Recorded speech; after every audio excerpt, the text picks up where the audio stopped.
F70 रिया का नया दुश्मन। जैसे ही अनिका ने रिया का पल्स चेक किया, अनिका शॉक हो गई। रिया की पल्स बिल्कुल नॉर्मल थी। अब तक अनिका ये बात जान चुकी थी कि रिया बेहोश होने का नाटक कर रही थी। जैसे ही अनिका को ये पता चला, अनिका ने अपना एक हाथ अपने सर पर रख दिया और दूसरे हाथ से रिया के हाथ को थोड़ा सा दबा दिया। रिया ने जवाब में अनिका का हाथ दबाते हुए उसे इशारे से कह दिया कि प्लीज मम्मी, मेरा भांडा सबके सामने मत फोड़ना। अनिका को रिया की इस हरकत पर गुस्सा तो आ रहा था, मगर जब अनिका ने देखा कि रिया अपनी पलकें झपकाए बिना इतनी देर तक बेहोश होने की एक्टिंग इतनी अच्छी कर रही थी कि स्कूल में मौजूद सारे लोग उस पर यकीन कर रहे थे। यहाँ तक कि खुद स्कूल का डॉक्टर भी यह नहीं कह पाया कि रिया एक्टिंग कर रही थी। अनिका को रिया की एक्टिंग स्किल्स पर प्राउड फील होने लगा, मगर वो ये भी जानती थी कि रिया की इस शरारत की वजह से स्कूल मैनेजमेंट उसे बहुत बड़ी सजा भी दे सकता था। अनिका चाह कर भी रिया का भांडा सबके सामने नहीं फोड़ सकती थी। बिल्कुल दबी आवाज में, किसी को सुनाई ना दे इस तरह अनिका ने रिया के कान के पास जाकर कहा, एक्टिंग बंद करो और खड़ी हो जाओ। रिया ने भी बड़े आहिस्ता अपने गले से आवाज निकालते हुए अपनी मां को मना कर दिया। रिया का इस तरह का बिहेवियर देखकर अनिका थोड़ी और हैरान हो गई। पास खड़ी टीचर से अनिका ने पूछा, आखिर यहाँ क्या हुआ था? तब पीछे खड़ी किन्नरी टीचर ने घबराकर अनिका से कहा, देखिए, पहले तो आप अपने आप को संभालिए, जल्दबाजी में कोई ऐसा वैसा कदम मत उठा लेना। डॉक्टर ने कहा ना कि रिया को कुछ नहीं हुआ, वह ठीक हो जाएगी। अनिका, जो पहले से ही काफी शांत और कुल खड़ी थी, उसने फिर से एक बार किन्नरी टीचर को पूछा, मगर कोई मुझे बताएगा आखिर यहाँ हुआ क्या था? किन्नरी टीचर ने सब कुछ समझाते हुए अनिका से कहा, दरअसल सनशाइन इंटरनेशनल स्कूल की 50वीं सालगिरह जल्दी आने वाली है। स्कूल में बहुत बड़ा फंक्शन ऑर्गेनाइज किया है। सारे बच्चों के पेरेंट्स और अलग अलग फील्ड के फेमस पर्सनालिटीज को इनवाइट किया गया है। उसी फंक्शन में हमने बच्चों का डांस भी ऑर्गेनाइज किया था। आज रिया के स्कूल का पहला दिन था। मैंने सोचा डांस के ऑडिशन में क्यों ना रिया को भी मौका दिया जाए। रिया सचमुच अच्छा डांस कर रही थी, मगर अचानक ही डांस करते हुए वह अपनी क्लासमेट मिश्का मेहरा के साथ किसी आर्गुमेंट में पड़ गई।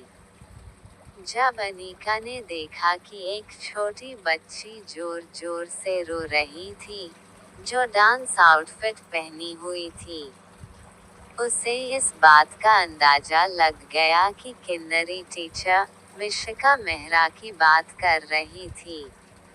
अनिका छोटी बच्ची को गौर से देखने लगी। मिश्का एक बहुत ही क्यूट बच्ची थी। गहरी काली आंखें, उसके गाल लगभग सेब जैसे लाल हो गए थे रो रो कर। आर्गुमेंट को हुए काफी टाइम बीत चुका था, मगर मिश्का ने अब तक रोना बंद नहीं किया था। उसकी पीठ थपथपा रही डांस टीचर अचानक ही अनिका को देखकर खड़ी हो गई। अनिका को एक एटीट्यूड भरा लुक देकर उस डांस टीचर ने अनिका से कहा, मेरा नाम सिमरन मेहरा है और मैं मिश्का की माँ हूँ। 5 और मैं मिश्का की माँ हूँ। ये कहते हुए सिमरन मुड़कर साइड टेबल पर रखे अपने बैग के पास गई।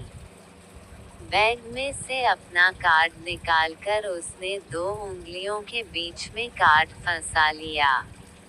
अनिका की ओर हाथ बढ़ाकर सिमरन ने अनिका से कहा, मेरी बेटी से जो कुछ हुआ है उसके लिए मैं तुम्हें पैसे देने के लिए तैयार हूँ। तुम्हारी बच्ची की जितने भी मेडिकल एक्सपेंसेस होंगी, जो भी खर्चा आएगा तुम इस कार्ड में से निकाल लेना।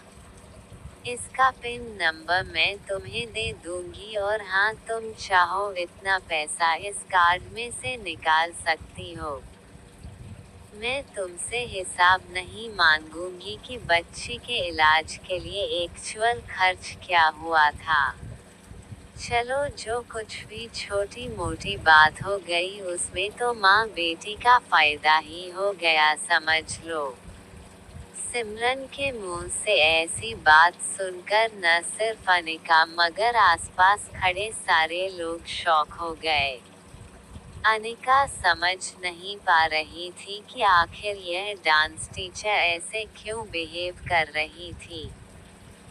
तभी किन्नरी टीचर ने अनिका को दबी हुई आवाज में कहा, दरअसल मिस अनिका, मिसेस सिमरन मेहरा हमारी स्टूडेंट मिशिका मेहरा की मॉम है और ये हमारी खुशकिस्मती है कि इन जैसी बड़ी डांसर हमारे बच्चों को ट्रेन करने के लिए तैयार हुई है।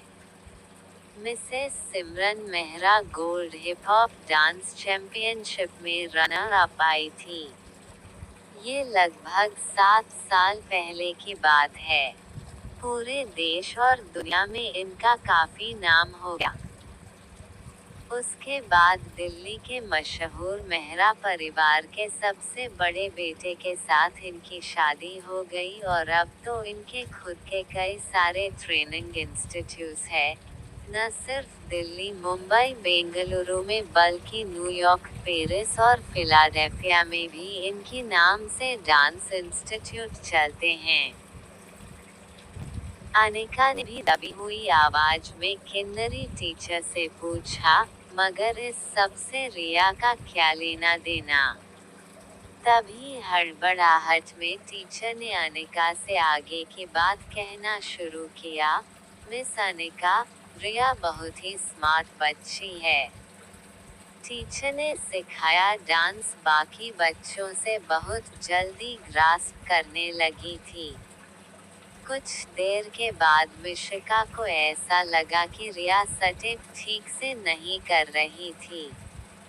बस दोनों बच्चों में आर्ग्यूमेंट हो गई और सिमरन टीचर ने जब रिया से यह कहा कि उसे अगर डांस इवेंट में हिस्सा लेना है तो पहले डांस की बेसिक रूल्स सीखने होंगे। जब रिया को इस बात का एहसास हुआ कि टीचर ने भी मिशिका की साइड ली है तो शायद उसे इतना गुस्सा आ गया कि वह बेहोश हो गई। जैसे ही किन्नरी टीचर के मुंह से छोटी सी बच्ची मिशिका ने यह बात सुनी, वह रोते रोते चिल्लाकर सबसे कहने लगी, जब से वह रिया डांस करने आई थी सभी लोग सिर्फ उसी को देख रहे थे। मैं सेंटर में डांस कर रही थी, लेकिन फिर भी लोग सिर्फ उसी को देख रहे थे।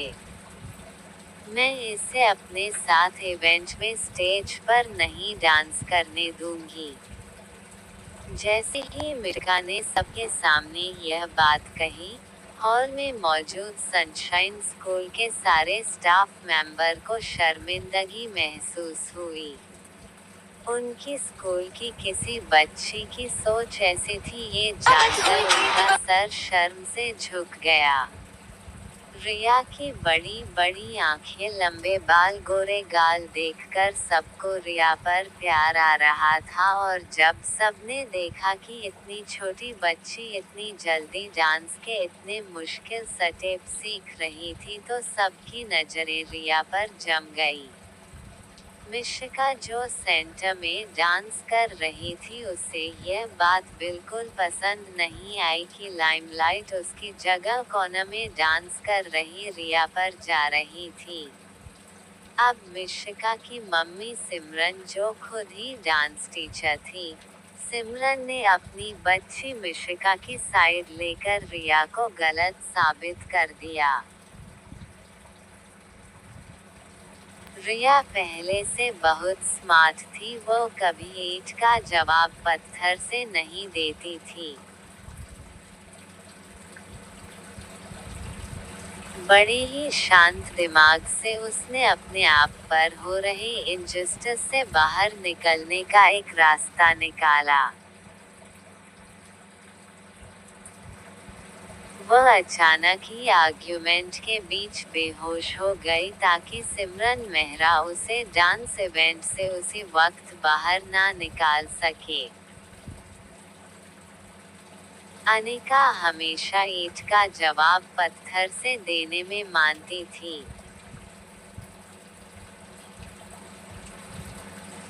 मगर अनिका ये सोचकर हैरान हो जाती थी कि आखिर रिया के अंदर हर चीज को डील करने की इतनी पेशेंस और इतनी सूझबूझ कहाँ से थी। फिर अनिका के मन में अचानक एक ख्याल भी आया कि शायद ये क्वालिटी रिया में रोहित की वजह से आई हो। अनिका ने सोचा कि बात आगे बढ़े इससे पहले यही खत्म कर देनी चाहिए। इसलिए अनिका रिया को गोद में उठाकर वहां से जाने की तैयारी करने लगी।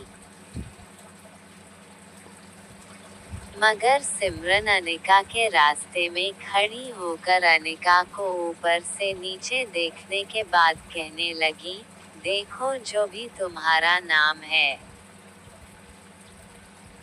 मुझे नहीं पता तुम लोग किस फैमिली बैकग्राउंड से आते हो, मगर एक छोटी सी बच्ची का इतना शॉर्ट टेम्पर्ड होना अच्छी बात नहीं है।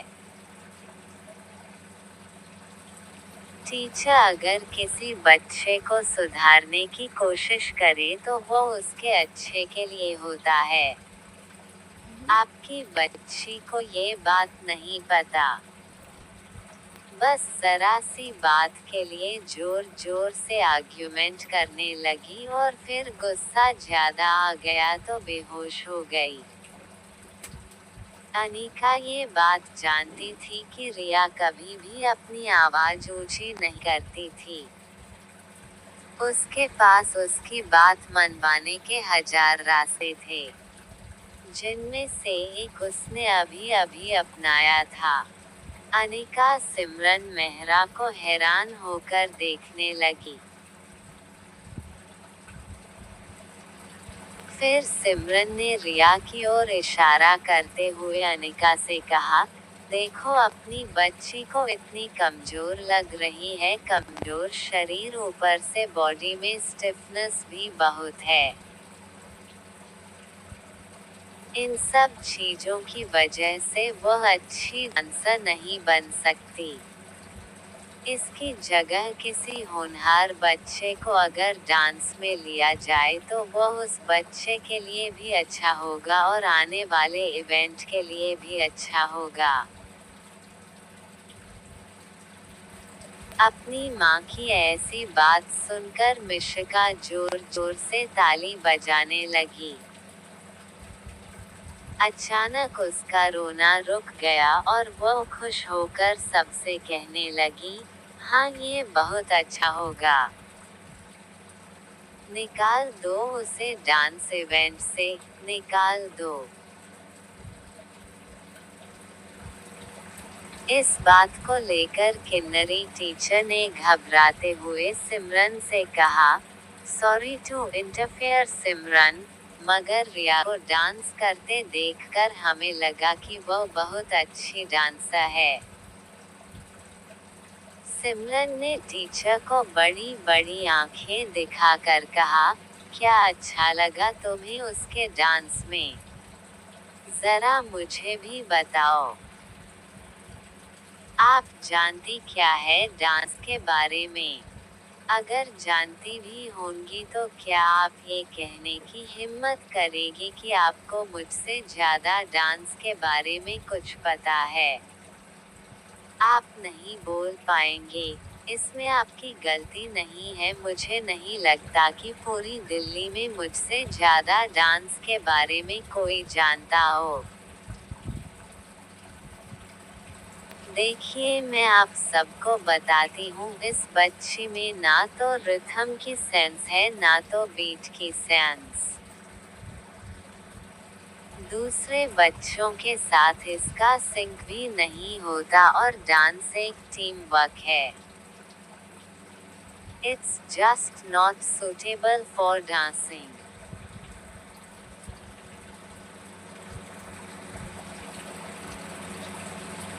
सिमरन का ये जवाब सुनते ही अनिका ने स्पॉन्टेनियसली सिमरन से कह दिया, don't you think Simran teacher के बच्चों को उनकी कमजोरियों से कैसे बाहर निकलना है?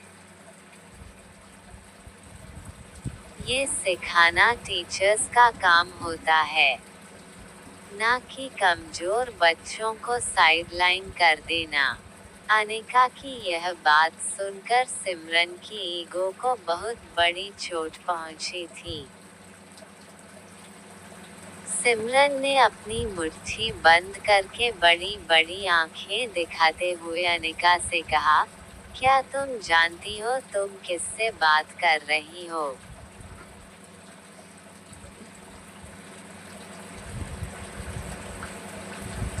मैं मेहरा खानदान की बहू हूँ।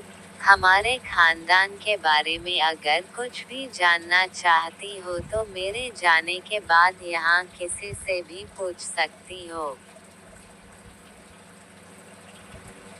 बड़े बड़े खानदानों के बारे में तुम्हें नॉलेज नहीं होगी, मैं समझ सकती हूँ। तुम्हें और एक बात बता दूँ, मैं जो डांसिंग इंस्टीट्यूट चलाती हूँ उसमें एडमिशन पाने के लिए भी बहुत से डांसर को अपने आप को प्रूव करना पड़ता है। उसके बाद हैवी फीस देने के बाद ही उस लड़के या लड़की को मेरे इंस्टीट्यूट में एडमिशन मिलता है, और तुम चाहती हो कि तुम्हारी बेटी को ये सब कुछ मैं मुफ्त में दे दूँ, बिना किसी टैलेंट के।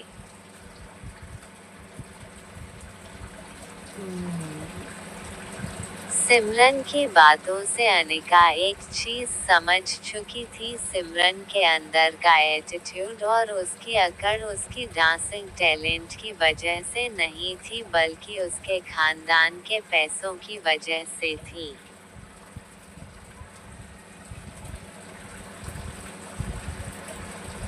अनिका ये भी जानती थी कि कोई भी सच्चा टीचर अपने स्टूडेंट की गलतियां सुधारने के पीछे अपना ध्यान लगाता है, ना कि गलतियां निकालने में अपना ध्यान लगाता है। दरअसल आज से 6.7 साल पहले सिमरन मेहरा एक मध्यम वर्गीय घर की लड़की थी, जिसमें डांस की काफी ज्यादा प्रतिभा थी। अपने कम उम्र में डांसिंग करियर में काफी नाम जुटाने के बाद सिमरन मेहरा दिल्ली की एक डांसिंग सेंसेशन बन गई थी। कहा जाता था कि जिंदगी में वह डांसिंग सुपर गिंट कही जाने वाली श्रेया अय्यर के अलावा किसी से नहीं हारी थी। दिखने में खूबसूरत और लोगों को अपनी ओर आकर्षित करने में माहिर सिमरन ने एक दिन मेहरा परिवार के किसी इवेंट में अपना डांस का शो प्रेजेंट किया था। उसी इवेंट के दौरान परिवार के बड़े बेटे, जिसका अभी अभी तीसरा तलाक हुआ था, से सिमरन की बातचीत शुरू हुई। बातचीत शुरू होने के ठीक 2 हफ्ते बाद सिमरन ने अशोक मेहरा के साथ शादी कर ली। उसके बाद कई सारे डांसिंग इंस्टीट्यूट दिल्ली, मुंबई, बेंगलुरु और विदेश में भी काफी इंस्टीट्यूट सिमरन ने 6 महीने के अंदर खोल लिए। देखते ही देखते सिमरन एक डांसिंग सेंसेशन से डांसिंग गुरु बन गई। सिमरन की बातें सुनने के बाद अनिका ने सिमरन से कहा, देखिए सिमरन, शायद डांस के बारे में तो मैं